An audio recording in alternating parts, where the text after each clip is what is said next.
이란의 운명이 성경에 기록되어 있었습니다. 다니엘서에 숨겨진 충격적인 진실. 여러분, 오늘 저는 여러분께 한 가지 질문으로 시작하려 합니다. 여러분은 역사가 우연히 흘러간다고 생각하십니까? 전쟁이 터지고, 독재자가 무너지고, 나라가 흥하고, 망하는 그 모든 일들이 그저 인간의 선택과 우연히 겹친 결과라고 생각하십니까? 아니면 그 거대한 물결 뒤에 누군가의 손이 있다고 느끼십니까? 2600년 전, 한 노인이 강가에 쓰러졌습니다. 그의 몸에서는 힘이 빠져나갔고, 얼굴은 땅에 닿았으며, 그가 본 것들의 무게에 눌려 숨조차 제대로 쉬지 못했습니다. 그 노인의 이름은 다니엘이었습니다. 그리고 그가 강가에서 본 그 환상 안에 이미 오늘 우리가 뉴스에서 보고 있는 한 나라의 이야기가 낱낱이 기록되어 있었습니다. 2600년 전에 이미 두려움과 경이로움이 뒤섞인 설명하기 어려운 감정이었습니다. 하나님이 실제로 존재하신다는 것을, 그분이 역사를 손바닥 위에 올려두고 계신다는 것을, 그리고 그 하나님이 지금 이 순간에도 일하고 계신다는 것을 너무나 구체적으로, 너무나 분명하게 느꼈기 때문입니다. 그 나라는 바로 이란입니다. 오늘 저는 정치를 이야기하려는 것이 아닙니다. 저는 하나님의 이야기를 하려 합니다. 그러는 이란의 이야기를 통해, 성경이 이미 기록해 두었던 그 놀라운 이야기를 통해 여러분의 삶에 지금도 일하고 계신 그 하나님을 여러분께 소개하고 싶습니다. 끝까지 함께 해주십시오. 여러분, 요즘 뉴스를 보시면서 어떤 감정을 느끼십니까? 중동에서 전쟁 소식이 들려오고, 세계 질서가 흔들리고, 어제까지 굳건하게 서 있던 것들이 하룻밤 사이에 무너지는 장면들을 보면서 마음속에 일어나는 그 불안감, 그리고 그 불안감은 때로 신앙의 자리까지 흔들어 놓습니다. 기도를 해도 응답이 없는 것 같고, 하나님이 계신지 안 계신지 모르겠고, 정말 하나님이 이 역사를 붙들고 계신 것이 맞는지, 그런 흔들림이 찾아오는 순간이 있지 않으십니까? 흔들리는 것은 약한 것이 아닙니다. 진지하게 하나님 앞에 서 있다는 증거입니다. 다니엘도 흔들렸고, 에스더도 두려워했으며, 예레미야도 울었습니다. 에스더도, 예레미야도 울었습니다. 오늘 저는 그 흔들림에 대한 가장 강력한 대답을 성경 안에서 찾았습니다.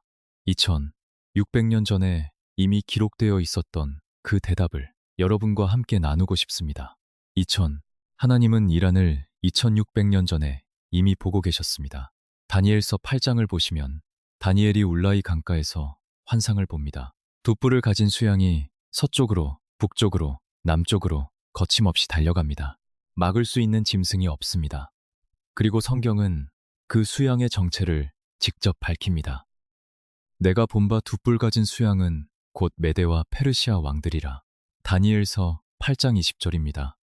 그 페르시아가 바로 오늘의 이란입니다. 이 사실이 왜 충격적이냐면 타이밍 때문입니다. 다니엘이 이 환상을 본 시점에 페르시아는 아직 변방의 신흥 세력에 불과했습니다. 바벨론이 세계를 지배하고 있었습니다. 그럼에도 하나님은 이미 그 나라의 흥하는 날과 무너지는 날을 손바닥 보듯 알고 계셨습니다.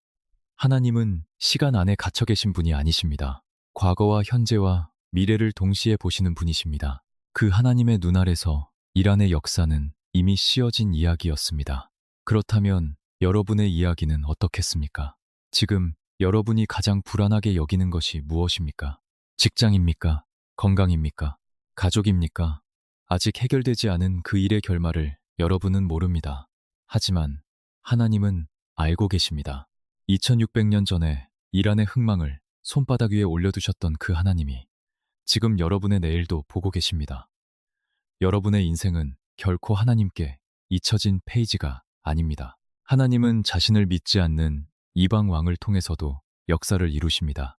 이사야서 44장 28절에 이런 말씀이 있습니다.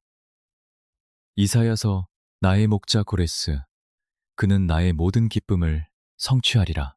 이사야가 이 이름을 기록했을 때 고레스라는 사람은 세상에 존재하지 않았습니다. 이 기록 시점으로부터 170년이 지나서야 그 사람이 태어났습니다. 170년이면 할아버지의 할아버지도 아직 이 세상에 없던 시간입니다. 그 사람의 이름이, 그 사람이 할 일이 이사야의 글 안에 이미 써 있었습니다. 그 고레스가 바로 페르시아의 왕, 이란의 왕이었습니다. 그 돌을 고레스는 하나님을 믿지 않았습니다. 이스라엘을 사랑한 적도 없었습니다. 그런데 하나님은 그를 통해 70년 동안 바벨론 강가에서 울던 하나님의 백성을 고향으로 돌려보내셨습니다. 예루살렘 성전을 다시 세우게 하셨습니다. 이것이 하나님의 주권입니다. 하나님은 신앙 있는 사람만 쓰시지 않습니다. 가장 예상치 못한 통로를 통해 자신의 계획을 이루십니다. 여러분의 삶을 돌아보십시오. 가장 힘들었던 시간에 도움이 왔던 곳이 어디였습니까? 전혀 기대하지 않았던 방향에서 손이 내밀어진 경험이 있지 않으십니까? 그것이 우연이 아닐 수 있습니다. 하나님은 여러분 인생의 고레스를 이미 보내고 계셨는지 모릅니다. 하나님은 가장 위험한 자리에 사람을 배치하심으로 기적을 이루십니다. 페르시아 왕국 전역에 명령이 내려졌습니다. 그 나라 안에 살고 있는 유대인을 모두 학살하라는 명령이었습니다. 날짜까지 정해졌습니다. 그때 왕후의 자리에 에스더가 있었습니다. 그리고 모르드게로부터 전가를 받습니다. 네가 이 일을 해야 한다고. 문제가 있었습니다. 왕의 부름 없이 왕 앞에 나아가는 자는 죽임을 당하게 되어 있었습니다. 왕이 금호를 내밀지 않으면 죽는 자리였습니다. 아무런 보장도 없었습니다. 왕이 그때 모르드게가 던진 한마디가 있습니다. 에스더서 4장 14절입니다. 네가 이때를 위하여 왕후의 자리를 얻은 것이 아닌지 누가 알겠느냐. 에스더는 사흘을 금식했습니다. 그리고 죽으면 죽으리이다라는 말과 함께 걸어 들어갔습니다. 그 두려운 발걸음이 한 민족을 살렸습니다. 여러분, 에스더서에는 하나님의 이름이 단 한 번도 등장하지 않습니다. 그러나 모든 장면에 하나님의 손길이 있었습니다.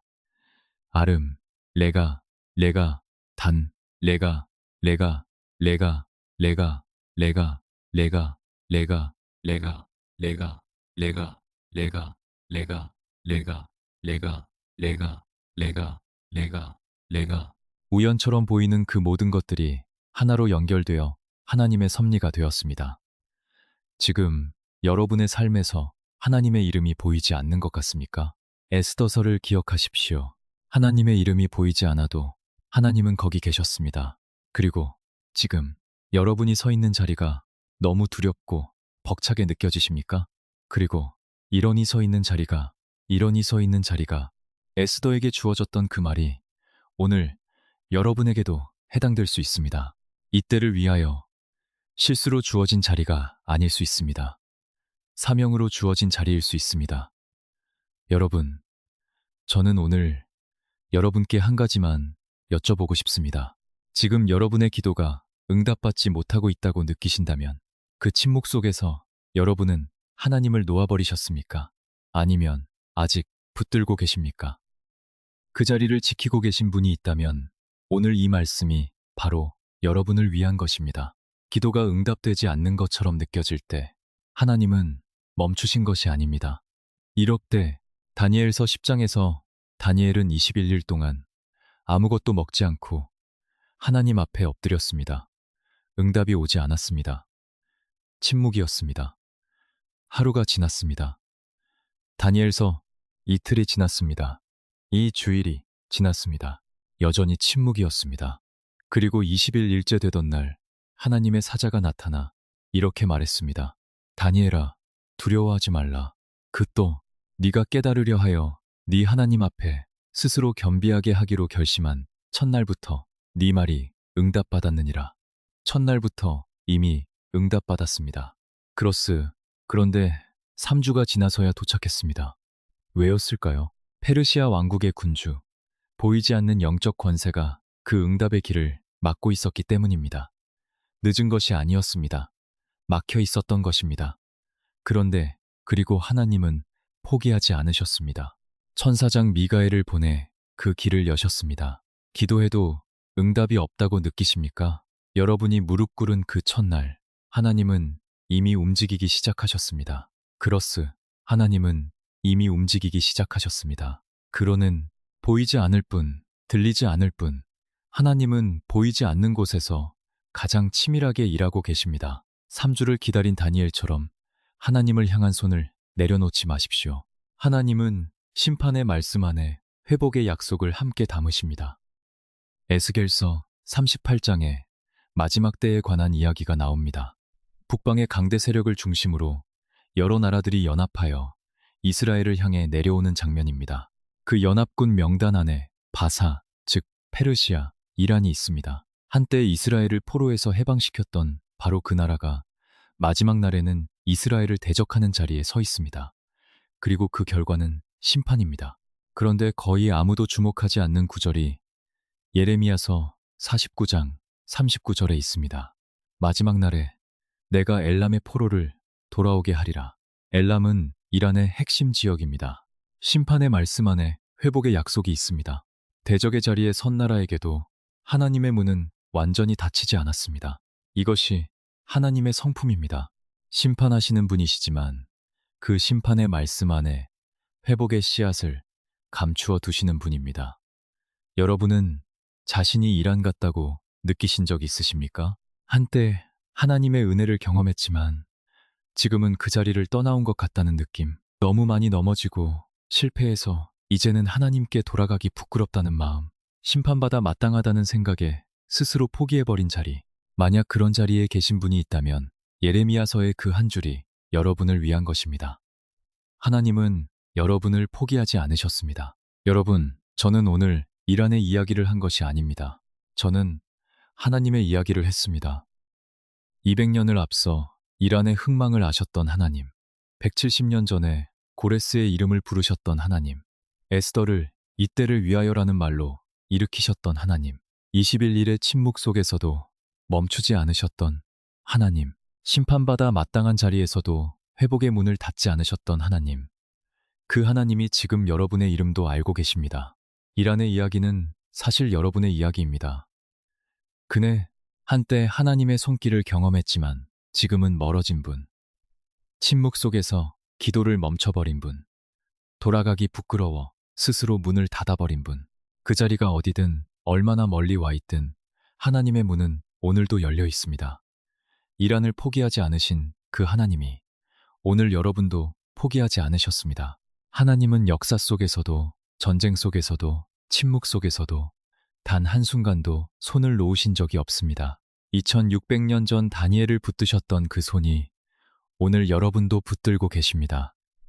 함께 기도하겠습니다. 하나님 아버지, 오늘 이 말씀을 듣고 계신 여러분 한 분 한 분을 하나님은 이미 알고 계십니다. 이름을 알고 계십니다.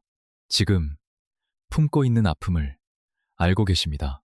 다니엘의 기도가 첫날부터 이미 응답받았던 것처럼 지금 여러분의 기도도 하나님이 받으셨습니다. 기도가 막혀 있다고 느끼는 분들께, 멀어졌다고 느끼는 분들께, 심판받아 마땅하다고 스스로 포기한 분들께 오늘 이 말씀이 닿게 해주십시오. 이란을 포기하지 않으신 그 사랑으로 오늘 이 자리에 있는 여러분 모두를 붙들어 주십시오. 예수님의 이름으로 기도합니다. 아멘.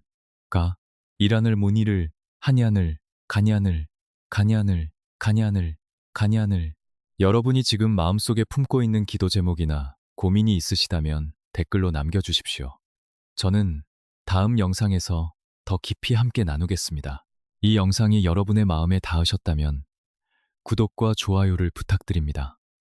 하나님의 말씀이 더 많은 분들께 닿을 수 있도록 여러분의 클릭 하나가 그 통로가 됩니다. 다음 영상에서도 성경이 감추어 두었던 놀라운 이야기로 찾아오겠습니다.